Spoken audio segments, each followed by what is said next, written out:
Well, right now it's time to meet a very special woman who truly understands why the Go Red for Women mission is crucial. Shelly Afthim was selected as a Go Red spokeswoman in 2016, and 2 years later, she became Maine's Heart Walk director.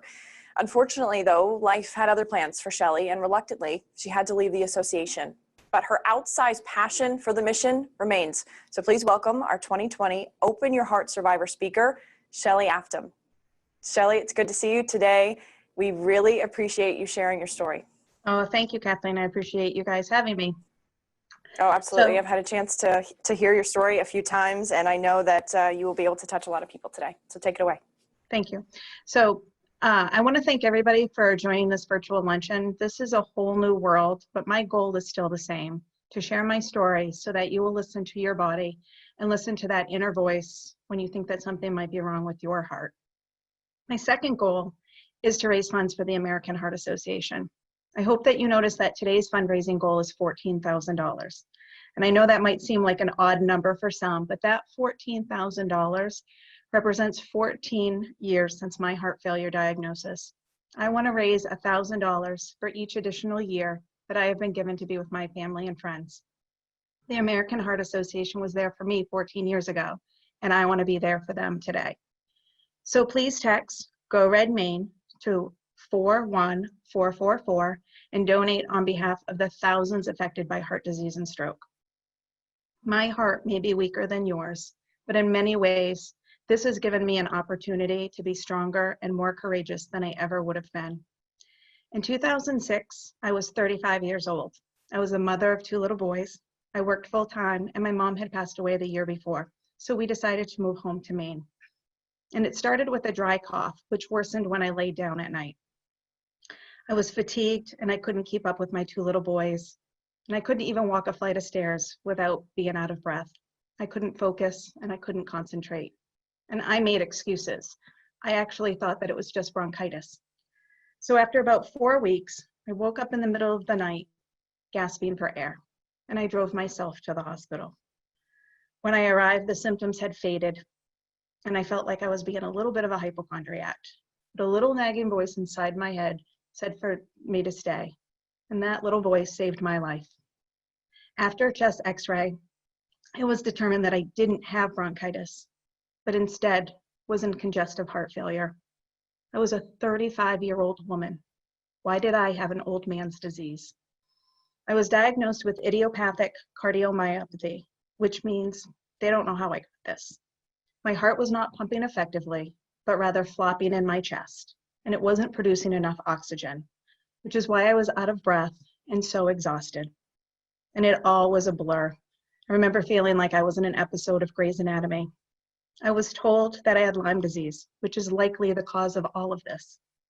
I was told that I would need to have a defibrillator implanted, and I was told that I wouldn't be going home until they were more certain that I would actually live. And that's when I entered a new life, living with heart failure.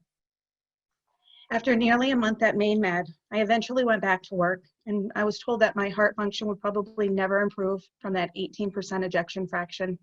But with the help of my defibrillator, I could live a relatively normal life. But then the Lyme disease forced me to take a leave of absence so that I could concentrate on my heart, my health, and my children. So fast forward 4 years, and I was on a new autoimmune drug to help me with the Lyme disease. But my defibrillator sensed that there was a new problem. I was experiencing 70,000 irregular heartbeats in a 24-hour period. And while the doctors were only comfortable with 20,000, you're really not supposed to have any irregular heartbeats. And I had 70,000. So no more experimental medication for me, and a heart ablation was needed to eradicate those cells that were causing the incorrect signals in my heart. But then there was more defibrillator news. In 2007, my defibrillator was recalled due to faulty lead wires that were attached to my heart. In 2010, an alarm went off indicating that my device was indeed defective. Within days, surgery was scheduled to have the device and the leads removed from my heart. This was probably the hardest part of my story to tell, because although I had been living with heart failure, this was the first time that I was truly afraid of dying. The leads that were attached to my heart were meant to stay in and never to come out. And because this surgery was incredibly risky, I wrote letters to my husband and each of my children, and I even wrote my own obituary, partly because I'm a control freak. The doctors were amazing though, and I was able to come home to my family, but not everybody is this lucky. After 6 years of my own ups and downs with my heart, my sister Joanne passed away in her sleep at the age of 15. The autopsy determined that she had congestive heart failure. She had symptoms, but she didn't listen to her body. One of my greatest regrets is that I didn't share my story often enough for her to realize that something was more seriously wrong with her own heart. But after that, things for me started to improve. My ejection fraction improved to about 40%. And it wasn't normal, but it was certainly better than 18%. And I started to focus on my health and raising my sons. And I figured that the timing was right for me to go back to work. And I found the best job in the world, working for the American Heart Association and raising money for a cause that I truly believe in. A few months into this job, I attended an event where a doctor described the common signs and symptoms of heart failure in women. I knew the signs and symptoms of a heart attack and the signs and symptoms of stroke. Never had anyone outlined the common signs and symptoms of heart failure like this before. If I had known these symptoms years before, my outcome could have been different. This fueled my passion to work even harder to educate more women so they wouldn't have the same fate as me, or worse, my sister. But my enthusiasm began to take its toll. And 8 months in, my symptoms started again. I initially thought it was bronchitis or really bad allergies, and medications didn't help. I wasn't getting any better. So I started listening to my body and to Katie Rooks, who's responsible for today's event. But even with the best information at my disposal, I was still in denial. I believed that because I had a defibrillator, I didn't have to worry about heart failure. I was wrong, again. I was in stage 3 heart failure and my ejection fraction was now below 15%. And I knew what this meant. It meant that I was on the verge of needing a heart transplant. This is just not a journey that I want to take. I want my own heart, and I want the chance to improve it again. While I tried to balance my job and my health, it was apparent that I couldn't do both. So following last year's Southern Maine Heart Walk, I left my perfect job of sharing my story, of raising money for a cause that had done so much to help me, and meeting and working with people who inspired me every single day. But I'm now 49 years old, and my 2 sons, who were 3 and 5 when this all started, are now 17 and 19. And I'm almost the age that my sister died. But I can handle whatever life throws at me, knowing that there's going to be new advances in cardiac care. I have had 14 additional years watching my boys grow up and change from 2 little boys to 2 young men. And that's 5,000 additional days that wouldn't have been possible without the American Heart Association or without all of you. The research, advocacy, and education funded by the American Heart Association saves lives. They saved mine. But I need more days so that when it's all said and done, I know that I made a difference. But because 1 in 3 women will die from cardiovascular disease, I am pretty certain that I am going to be one of them. In the last few months, the AHA has funded $2.1 million in COVID-19 research and continues to support doctors and hospitals with science-based education in COVID-19 programs. But more funds are needed for education, for research, and for our future. My goal is to raise $14,000 today. Those 14 extra years have given me a chance to make a difference. Now I need you to make a difference. Every dollar donated impacts all of us. So please support with whatever you can, because your support today makes a difference in all of our tomorrows. From the bottom of my broken heart, thank you for allowing me to share my story, and thank you for supporting the American Heart Association of Maine.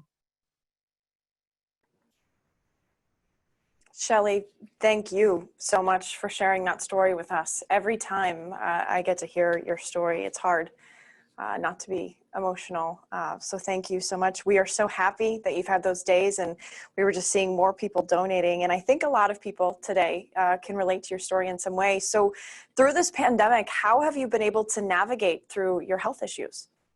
Well, like most people, I haven't been able to have any routine doctor's appointments, so I really couldn't tell you how I'm doing with my heart. I only know that, if I thought something was seriously wrong with my heart, I wouldn't hesitate to go to the hospital because I do have a heart problem and it's so important to get immediate medical attention. But I will say, one of the things that I learned, back in 2006, I drove myself to the hospital, and that is just not something that you want to do. I learned the hard way, I guess, because if something is wrong with your heart or you're short of breath, call 911 because they are the best option for you to get immediate help. Yeah, if anyone takes anything away from today, I do hope they take that. That's a very good point, Shelly. I don't know if you can see, but so many people are in the Zoom chat box thanking you for your story and from hearing from you. And I think we've mentioned that we've seen the money already going up, people donating. So for those at home that are donating right now, where will that money go? Where will this money be able to help the association? Well, for me, I worked for the American Heart Association, and I'm also a heart patient, so I had a really unique perspective, and I was able to see firsthand, when they say research, advocacy, and education, I was part of, the hands-only CPR training or bringing awareness for AEDs, and I saw, our advocacy group working in Augusta to pass bills like increasing the tobacco age from 18 to 21, or raising the awareness on the dangers of e-cigarettes and vaping. And as a patient, I saw their get with the guidelines, the quality of care in Maine hospitals with heart disease and with stroke. It's phenomenal. But the most important thing, I think, is research. And, the research that's being done right now here in Maine, it's exciting to know that, it's right here in our own backyard. So every dollar that is donated today is really helping support the American Heart Association in Maine and the work that they do in our state and in our communities and in all of our lives. And it's just a good reminder that cardiovascular disease is the #1 killer. And I wouldn't be alive today if it wasn't for this research and advancements in technology. So I'm really grateful for the work that they do because they've given me a gift, and that gift is the gift of time to watch my boys grow up. And I know I speak for a lot of heart and stroke patients that's really all we want. We just want more time with our family and friends. So if you can donate, please do.